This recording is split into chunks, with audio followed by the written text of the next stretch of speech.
How to see the recently watched reel in your Instagram.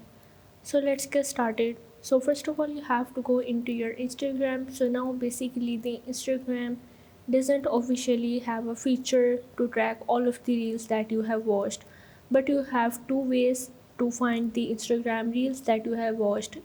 The one is you have to view your Instagram reels that you have liked. For that you have to go into your profile, and from here you have to click on these three horizontal lines that is in the top right corner.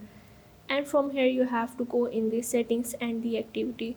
Now from here you have to press the search box, and here you have to search for the manage likes. Or you can also go in the your activity.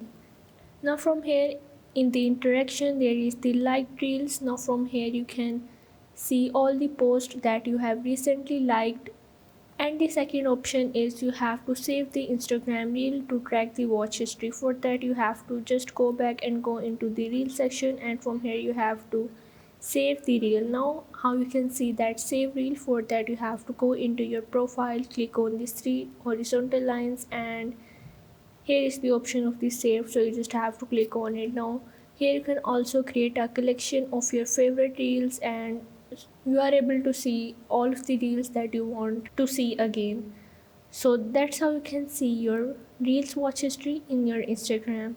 So if this video helped you out, make sure to like and subscribe the channel, and see you in the next video.